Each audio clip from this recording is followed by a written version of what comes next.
I need to be careful with this video. I don't want to just ramble and stutter a lot because the previous video about ChatGPT causing psychosis was just completely a mess in terms of me like commentating because I was stuttering and I was just all over the place. With this video, I'm trying to be more coherent with what I say. First off, don't usually record videos at this time. It's like 8 a.m.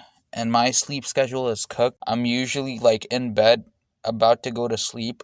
When I say my sleep schedule is cooked, it's like almost like I need to see a sleep therapist level cooked because I wake up at 6 p.m. It was worse before that. I used to wake up at 8 or 9 p.m., sometimes even 10 or 11 p.m. And I used to go to sleep at like 12 and 1 p.m. So just think of that. It's just like completely reversed. Not gonna lie, bro. I just saw someone that I never see on here. I don't know who that stranger is, but she has a kid and she's like walking around. I've never seen this lady, and she's walking like right by our house.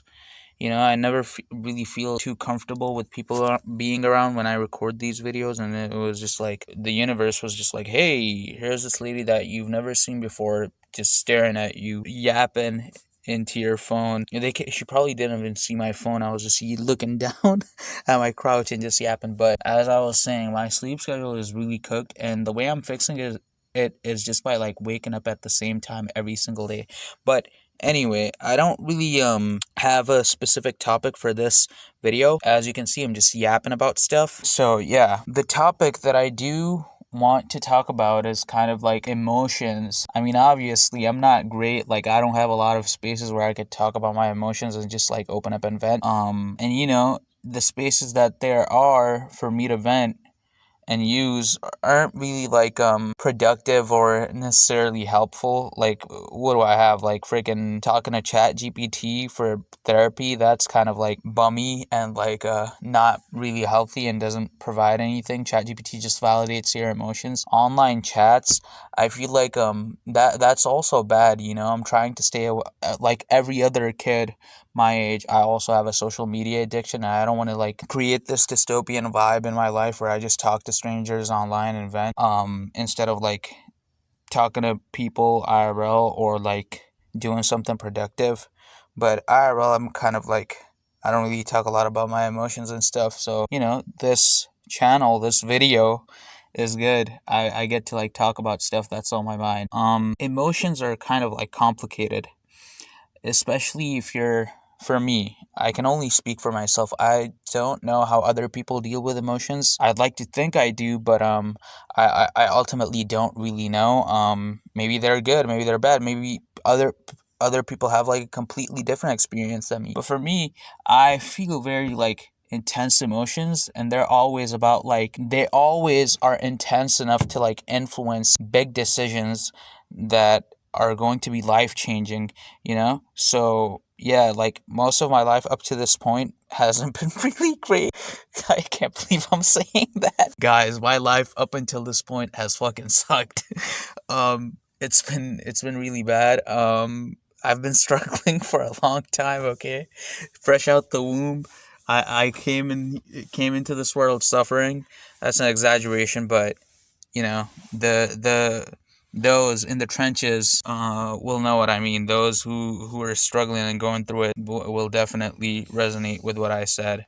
I've just been struggling for a long time, and I feel like a big contributor to that suffering. Oh my God, here goes the community trash collecting services. Are you kidding me? Well, to be fair, I can't really complain. Maybe these strangers and like community helpers are like outside at this time. I usually am just like in bed rotting at this time, but today I decided to come out and record this video. But as I was saying, I feel like a big contributor to most of like the struggles I've had in my life and like the big decisions I've made, the radical decisions and um choices I've made that led to more suffering. A big contributor to that has been my lack of ability to control my emotions and act responsibly or act in a logical self-preserving way. Like I said, I feel the way I deal with emotions is like I feel these waves of intense emotions, and they're so intense and so convincing that, even tiny decisions there, I just don't know, like I get lost. I have been told by a friend that I might be bipolar or something, which I don't really think I am. I definitely do have OCD. Like, I'm convinced, even if I'm not like diagnosed, it's really freaking bad, dude. My OCD is really bad, and mood swings too. Um so yeah, it's just, for me, it's really hard because these intense wave of emotions come, and it's been like this for as long as I can remember. They come and they convince me to act in a certain way, which feels so like right emotionally, right? And I just completely lose my ability to act rationally and to act calmly. And that's just been like, that lack of control has been a big contributor to my to most of my suffering, and like, bad choices in life. Now, I don't know why that is, why I suck at controlling my emotions. Um, it could be because of like, not feeling safe, trauma, whatever. I don't really know, but I know it is a problem, and I am working on it. So, yeah, one thing I've noticed is that, like, I can talk like this here on this, like, on this platform, on this channel, or to people, or in my journal, or just like endlessly talk so much about the problem that I have and how I need to work on it. But what really creates change is commitment. And commitment, especially in areas like this, where it's like I'm essentially battling against like intensity, right? The emotional intensity, the emotional high of just like feeling so convinced in intense emotions and acting on them, even though they're like logically, from a logical perspective and in the long term, ultimately like harmful to your well-being, but they feel so right in the moment, and you get that emotional high and adrenaline from acting on them. It's a total like chaos of a battle. And what really sort of creates change in this type of a scenario for me is commitment. And commitment is boring, it's average, it's mundane. It almost, Dr. K used this word pleb, right? It makes you feel like a pleb almost, or you feel like, oh my god, why am I doing this? Other people, they're having so much fun. Like, I compare myself to others, and just like, I'm like, what is this? Why am I acting all boring? Calling it stability. I could just be like in an intense emotional state and just taking all these actions and feel like I'm making progress, but ultimately they're just like actions that are unsustainable over the long term. So yeah, I guess this video is just like an admission of guilt about like not having enough control over my emotions. But I feel like I'm starting to learn, especially from the past year, that, like, when I was younger, I had a lot of like ideas that were kind of like similar to idealism. And especially as someone that struggles with like emotional control, when things wouldn't go the way I wanted them to go, I would get so frustrated and feel intense things, and just like then I'd act really then I'd act on those emotionally intense sort of like actions, right? And that's just been bad. And like the complete antidote to that, even though it freaking sucks in this age where I like compare myself to others and want to feel productive 24/7 and want to feel like I'm making progress, the actual way to make progress in this situation for me, as someone who's like kind of sensitive, yeah, I admit it, it's actually to like just accept the boring and the mundane that comes with committing to stability. And that's just something that I've been wrapping my head around. I don't want to look back at this time in 10 years and be like, oh my god, I could have done more. Like, nobody likes regret. And I feel like that like fear of regret made me want to feel like making progress so much that I just was like, I had no like sense of stability. And I would just act on these intense emotions, and that would be like some sort of a stimuli to feel like some sort of emotional like high, to like feel like, okay, I'm making progress. But like logically, from a logical perspective, that was really just like me taking actions that are unsustainable over the long term. And what I think is going to help me long term, what I'm convinced is going to help me long term, is just committing. Is just committing what? just like commitment is what I mean. Commitment to stability, commitment to emotional control, and commitment to creating and fostering good habits. Even though it feels mundane every day, you don't feel like, some days you want to work out, some days you don't want to work out. Some days when you work out, you feel like, oh, you feel so good, and other days you're just like, oh my god, what a drag. I just can't wait for it to get over. But what I've noticed is, like, no matter what the emotions, I always have to, like, find some sort of way to anchor myself and just look at stuff from a logical perspective, because what really creates change is commitment, which is boring, and it gets repetitive. And speaking of repetitive, consistency. Consistency is actually what changes your life. Emotions are inconsistent. If you act, it's kind of like motivation, right? If you only act because of certain emotions that make you feel good and are, like, intense enough for you to act, that is not real change. In the long term, you're not going to reap the benefits of that in the long term. It's just an emotional wave, a state that your nervous system is in, that you're relying on to take actions.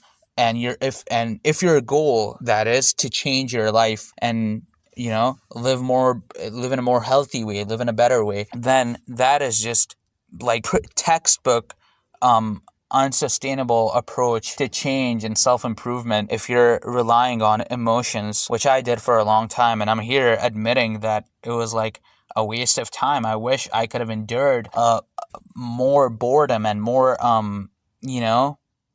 more what do you call it? Okay, I don't want to stutter. I stuttered a lot in the previous video. And more just regular days where I don't feel like crazy and intense. I wish I could have endured that more. And I'm still very young. I'm just 18, but I could have done so much more. I don't know where I'd be if I had just stuck to certain actions regardless of how I felt. And I feel like that is commitment, sticking to certain actions no matter what, and knowing they're healthy, and just the commitment to the boring, logical stuff that you almost don't want it to be, like, true, right?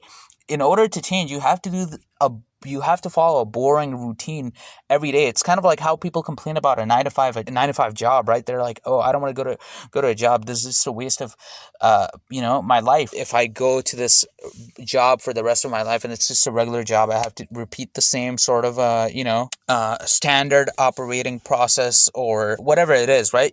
People don't like repetitive stuff.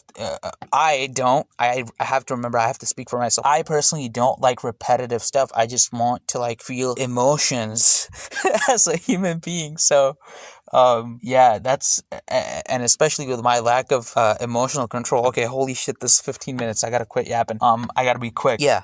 So real change is created through fostering good habits, and really fostering good habits takes two things: commitment and consistency, which are two things that are, like, you have enough self-esteem and you feel just low because you feel like the work that you're doing, it doesn't matter. Trust me, it matters in the long term. These boring, consistent actions that you take every day and the routine that you follow, it's going to show real results rather than watching some sort of a motivational edit and huffing and puffing and thumping your chest and doing, in a sporadic way, deciding to start a YouTube channel, or in a sporadic way, deciding to get a gym membership. Those things don't really help you in the long term because they're not thought over. They are not, they have not been, like, thoughtfully considered.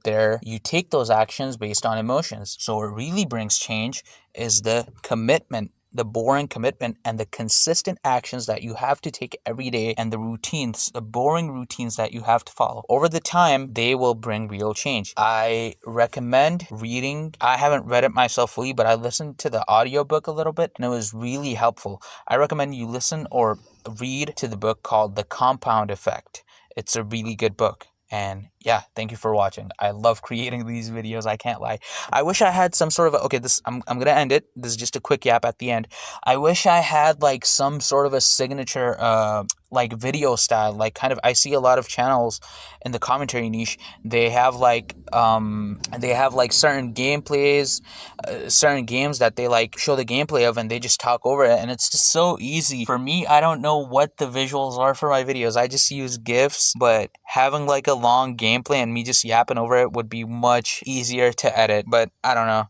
I play Clash Royale here and there, but I don't play a lot of games. For now, I think I'm just gonna stick to anime gifs or I don't know, just like sometimes I just in my last video I just put in there no visuals for this part. Maybe that, I don't know. Whew, that's it. Yeah, that's it. I'm gonna end it here.